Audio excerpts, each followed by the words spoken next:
Good morning, friends. It's a bit of an early morning, so excuse my look. It's 6 a.m.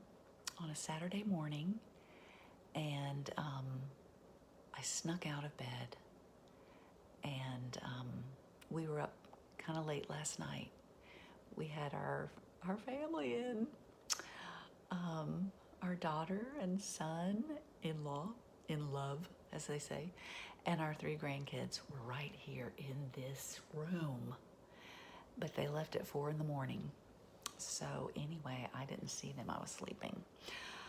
But it's been 2 months since I did a last video on what I call my new trial. I think if you want to see that video, the title is something like something about trial. Just look for that one. No, I think I did another video after that one. It wasn't my very last one. But anyway, I want to talk again about the trial that I've been going through. When I last talked about it, it wasn't as all-consuming as it has become. So I want to try to be present with you. I don't have an agenda of what I want to share. I don't have 3 points. I have been in a period of suffering. That is all I can say, is God has allowed me to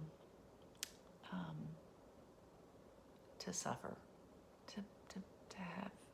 to really have a hard time.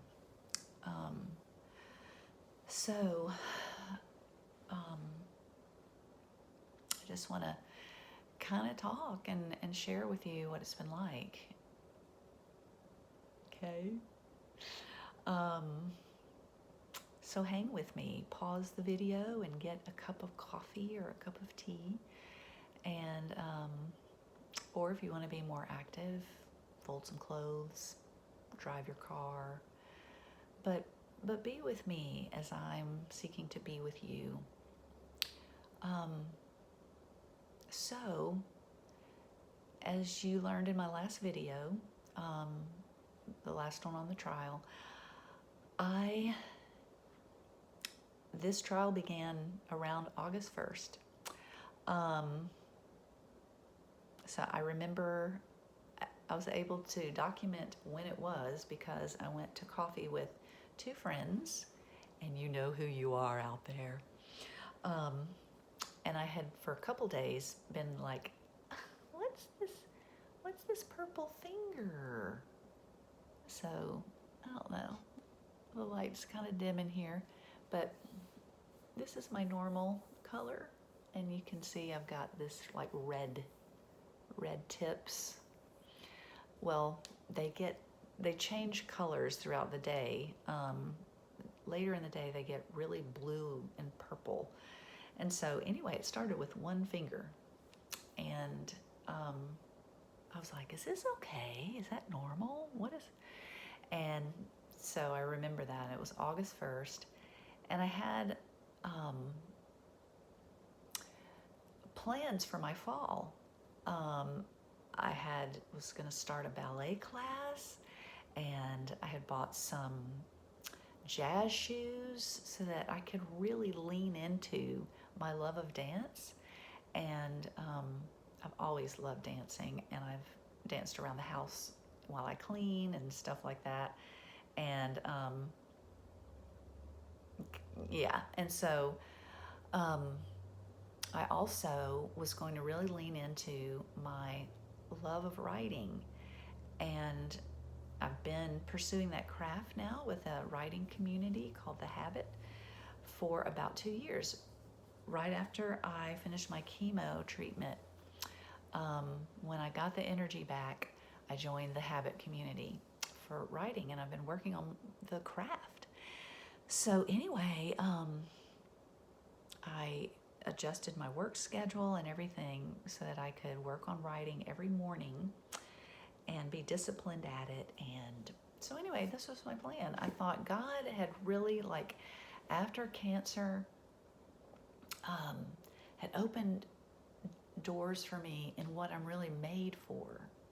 And so there's probably an error right there, because I'm 58 years old. Has my whole life been nothing until this what I'm made for period? There it is. Yeah. Since he created me in my mother's womb, I have been living out what I'm made for just by being me. Y'all, there's so much pressure on us. We put this pressure on ourselves of changing the world, living out my dream, pursuing my passions. And I have basically, for the last 2 months, my life has been going to doctor's appointments and being on the phone with doctors and doing research when I can about things, and lying in bed and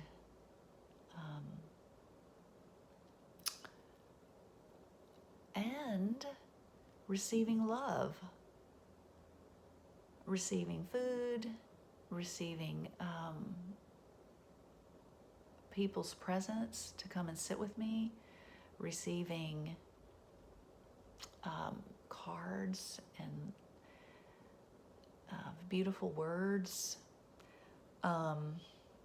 And I trust that I have been living out my purpose. So we do get some of these concepts of living out my passion and all that from scripture. And so a scripture that has been important to me always was Ephesians 2. Oh my gosh, where it talks about, it's not me, it's God who first initiated love for us. And he not only initiated the love relationship, but on earth, he's given us works to do that we should walk them out. And that we are meant for purpose. It's not wrong for me or you to feel like when I get up in the morning, there's some sense of order, bigger order outside of me to my life and my life in that 24-hour period. We gotta have a sense of that. I think God formed us as humans to need that. The problem is when we define that, perhaps as Americans, perhaps Western culture. I'm sure the Eastern culture has their own issues of how they do that, but I have not been productive. I have not been winning at anything.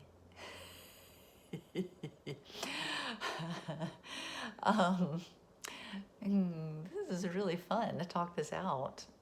So, because, so it's 2022 for one more day. Okay, y'all, this is New Year's Eve Day, 2022. And, anyway, shoot, what was I talking about?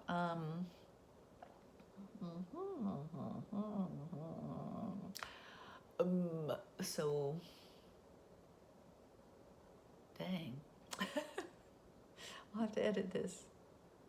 I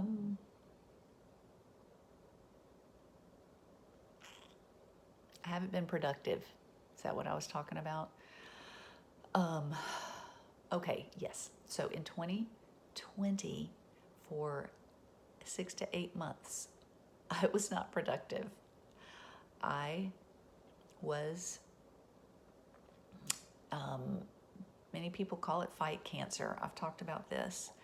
The t-shirt that I got when I finished my treatment was fight. I fight. They took the I in fight cancer. Anyway, but I never related to that concept. Not that that one's wrong, because a lot of people do feel that sense of that. But I felt like I was a baby and God was carrying me along.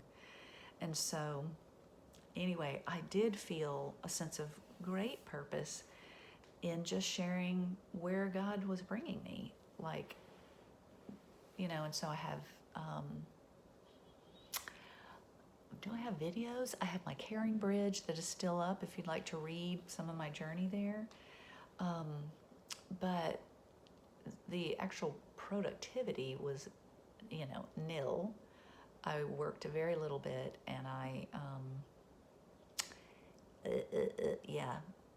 tried to just share myself. Guys, I think, could that be our calling, to be instead of do? So I got over that cancer. Since then, I've had all clear scans. That was over 2 years ago that I finished treatment. All along the way, there have been little like, oh, we have to watch this, watch that, and it keeps you like in this odd, is cancer coming back? Is it gonna grab me? But I started working again. Life got normal, except that we moved, and some of my videos talk about that. So in 2021, is that what we're in now? No. In 2021, we were moving, and that was huge. And we didn't move into this house I'm in right now until February of this year. And that took a lot of work and wore us out. We were transitioning and stuff. So I was finally getting settled over the summer. We got COVID, and we're kind of tired for a month. Not really. I was. Craig wasn't. And I started preparing for the fall. I thought the Lord had brought me through cancer, opened these doors for this joy of writing, where I get to express what's inside of me, which is really, truly a great joy. And then here I am, December 31st, completely different life than I had thought. And it's been hard. So it's been painful, literally in my body. So as you can see, I showed my hands on the last video. As far as like, I've lost my hands. Look at them. This is how I can straighten them out. Okay, so, and then I've got the very raw fingertips that threaten to make little ulcers on them. It sounds so Joby, y'all. Have you ever heard of this? And then I would show you if I could, but my feet all the way up to my waist is also swollen. So these are swollen hands. Can you tell? Yeah. I'm swollen up to there, and I'm on major pain medicine, and if I wasn't, I wouldn't be this comfortable sitting here.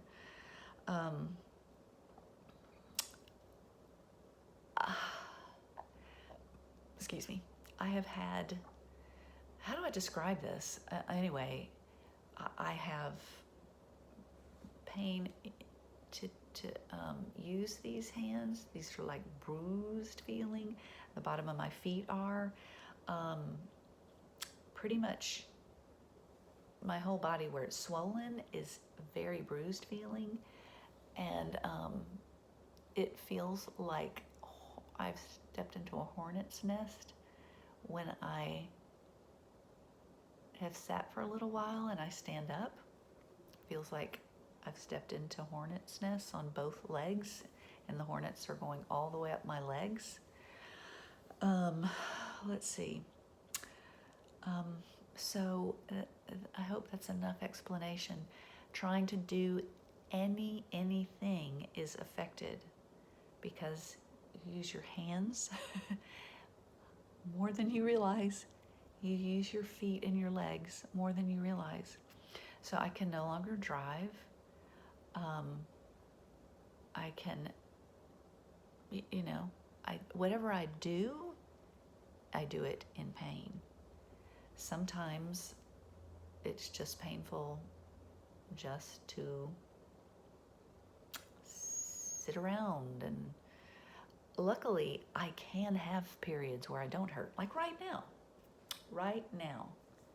It'll probably hurt when I get up later, but right now, I'm awkward. I mean, I feel this swelling in my legs. It's like carrying around big old water jugs on your legs, like they've been tied real nicely so they're just right on your legs.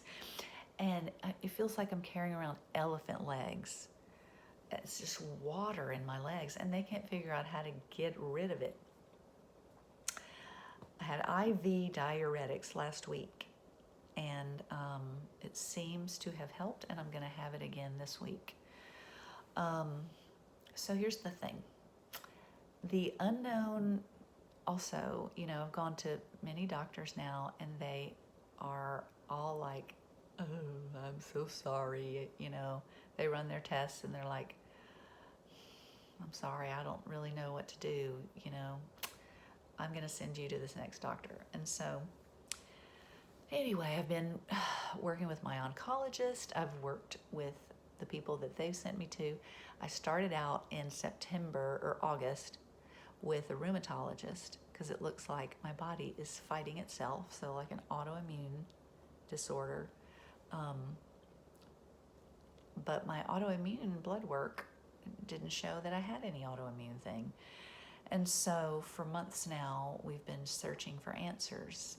And my primary doctor has been just for me and with me, but I didn't find her until late November, I think. I was transitioning because our insurance transitioned, so I didn't really have a primary doctor.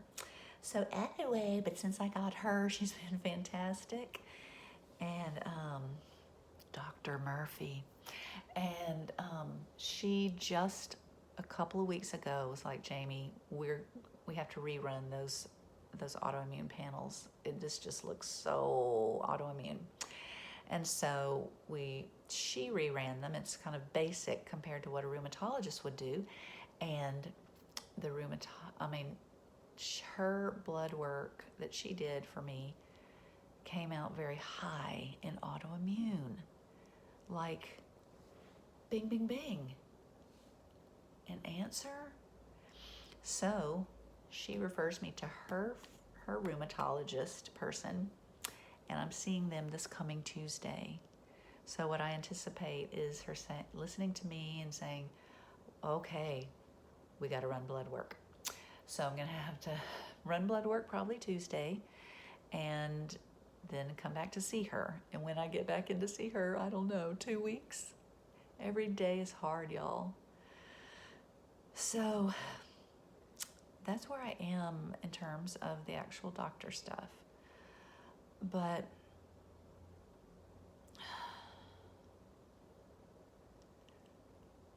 so let's just go back to what it is to live as a child of God. Wincing in pain and wondering, well, where is God? Lord, we've been so intimate, and you've told me how kind you are. You've taught me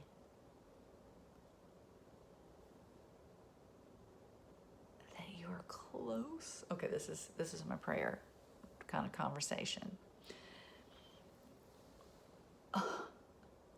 My cancer journey was this, what a lot of people have, not everyone, but I had a very intimate and close walk with God as I went through all of that, and it's terrifying. You hear that there's this disease in your body that wants to take you down. It will kill you if you don't start treatment next week. And it's terrifying in kind of an awesome way, because you become awake. Like every nerve in your body is awake. And I mean it sort of metaphorically. Every emotional nerve, every mental nerve, every spiritual nerve.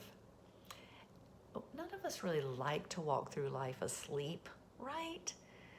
But man, do we do it. God is alive. In him was life, and the life was the light of men. Like these kinds of phrases about Jesus. God is life itself. He is living. He's the living God. We're not meant to go through life asleep. Just do it. Just do the grind. Just get through it. Monday's here. Oh no. But finally Wednesday is humpback day. And Friday, finally I'm finished with, like just not living, just getting through it.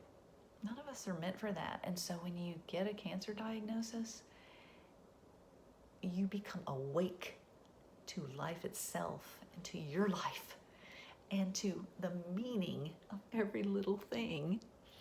And so it's a really amazing blessing in a lot of ways. And so I lived through that, and in the awakeness of every bit of me, God was close. He was so close. And it was sacred. And it was wonderful. And it was really hard to actually, you're in this little thing, this little bubble of the path. You've got a path, the cancer people make the path for you, and all your people come around you and love you as you walk through this path. Well, that's hard to leave. It was hard to say goodbye to that period. It sounds so weird, and thank goodness, other cancer patients have said the exact same thing. Otherwise, I would have felt like a masochist. I want to go back to having cancer. But you want to go back to that sense of being alive, to what life is really about. Love. I mean, there's some things. Love. Being loved. And that's basically it. And it's scary because you're going to go back out into the regular world where everyone's afraid to actually love openly because they might be rejected. And so they don't receive openly either. And so it's awful. I had to walk back out into the cold world. So then I was like, oh well, I'm going to try to live what I learned through cancer, which is being present. I'm not going to stress anymore. I'm not going to perform anymore. Yes, there might be deadlines. Yes, there are obligations. But I am going to live in love, and I'm going to live as openly as I can and as aware as I can. Like, keep those nervies open. So, and the joy, I get to now write too and see where that might go. And at home, I'm going to dance, and makes me feel alive, which helps me stay attuned to my inner soul, and so that I can be with people in a better way than, oh, no, it's Monday. Okay, I've made it to Wednesday. Okay, it's Friday. So I'm doing that. And then, hey friends, is this purple finger okay? What do you think? And then I find myself in bed, can't move for all the pain in the movements. And my dear, dear husband, y'all know him, Craig, salt of the earth, is getting me out of bed every morning, helping me. He backs up while I go forward, and then he, with all his might, holds me, all my dead weight, and gets me down to the toilet.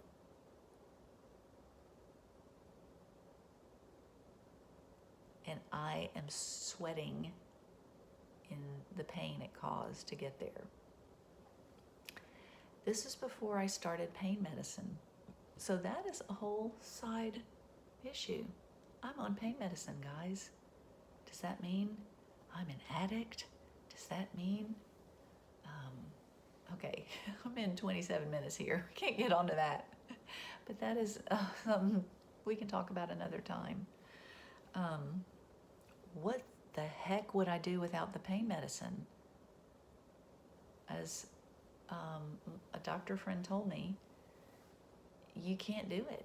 Your top priority is to get control of this pain, Jamie, and then you go forward. So anyway, that's a side issue, y'all.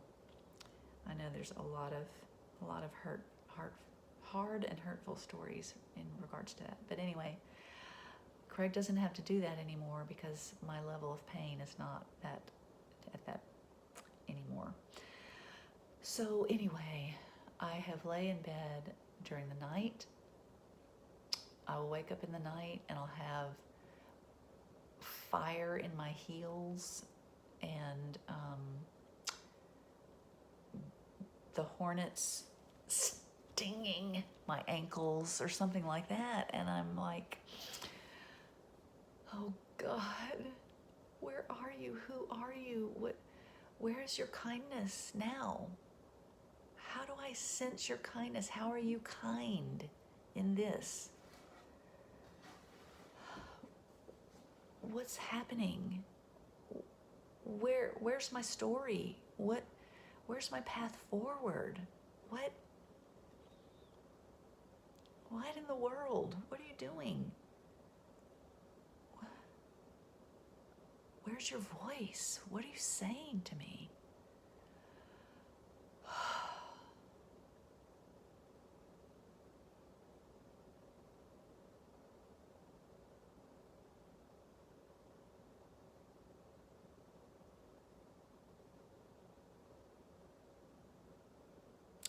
Sometimes that's what it feels like.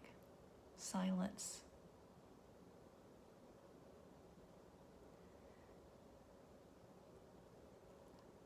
I am very grateful, though, that, again, I've said this before and it's still true, that I haven't been in a dark night of the soul. I went through a dark night of the soul in 2010 where I did just feel like sort of abandoned and like, well, God, where are you?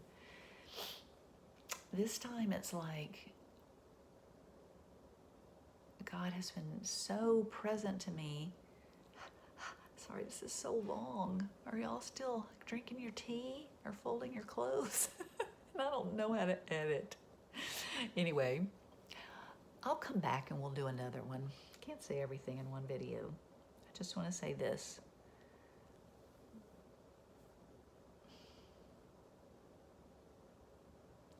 somehow God has helped me be sure of him in different little ways.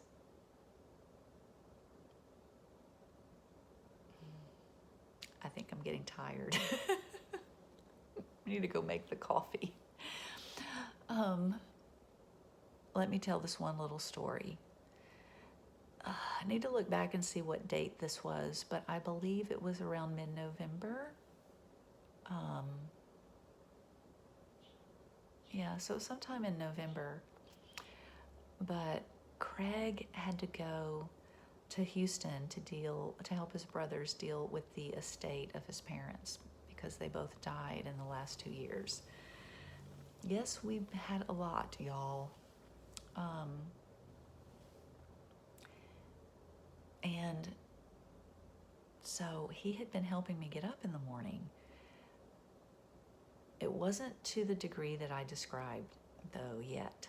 It was pretty close. And I guess we didn't really know how bad it was because he would always come help me.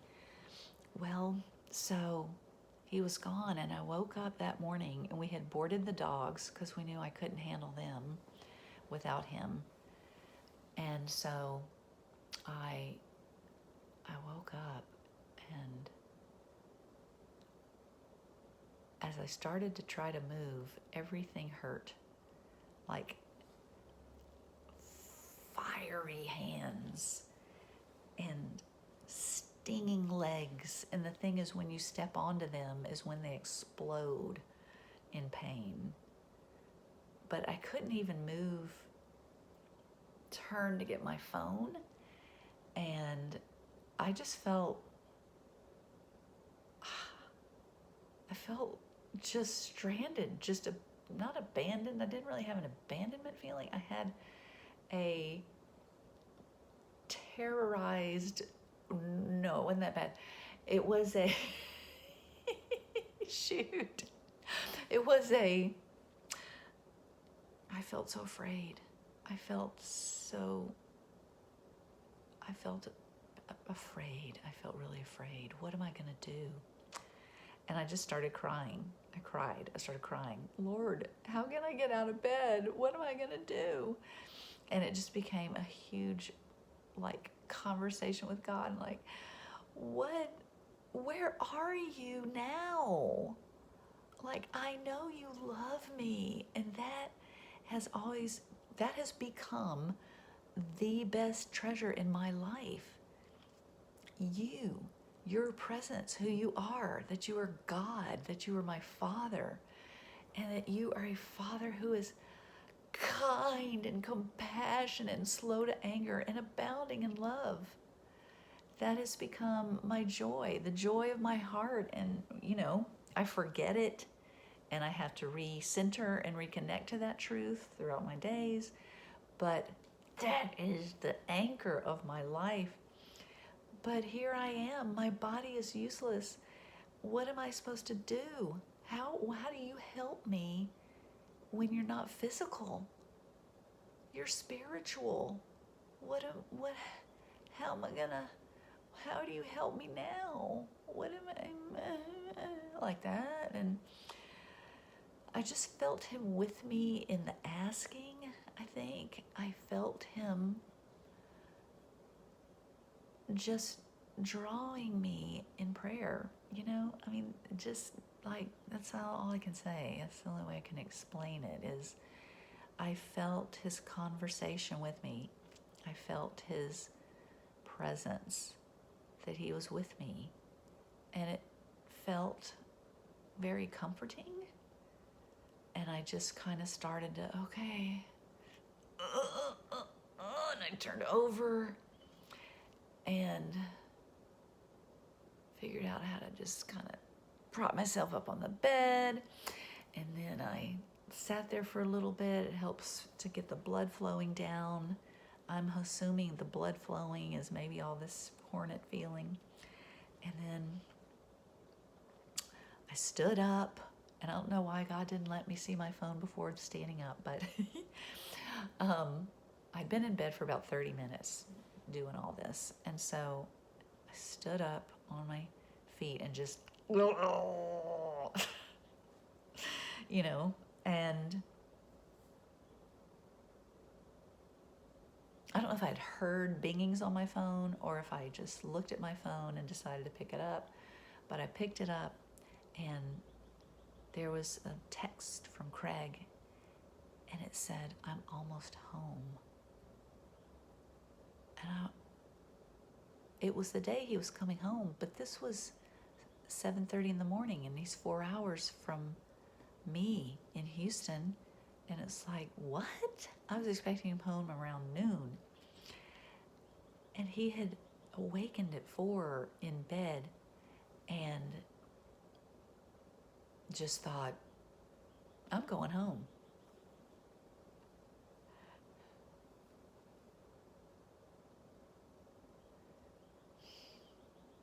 And before I knew it, he had texted me like 20 minutes before that. He was walking in the door. And I had stood there. I had already stood there going, before I got his text, I need coffee. What am I going to do? Because my hands were useless hands. And I was like, text a friend. I have to text a friend to come and get me some coffee, which I could have done, but I didn't. 36 minutes? Oh, my Lantra. I'm going to have to edit this down. And he was walking in the door. And I called Craig, and he came, and I said, it's been hard. And he held me and hugged me, and he was there. And so God moved in a physical way. He strengthened me spiritually in bed, and then he came in a physical way. That's not going to be the answer every time. There ain't no answers, y'all. It's not about answers. It's about a mysterious life we live where God is moving in the midst of darkness, and he is light. And, you know, as I said in my last video, I think, I expect things to get better. I tend to think happily ever after, but that isn't happening, guys, until the new heavens and the new earth. So we gotta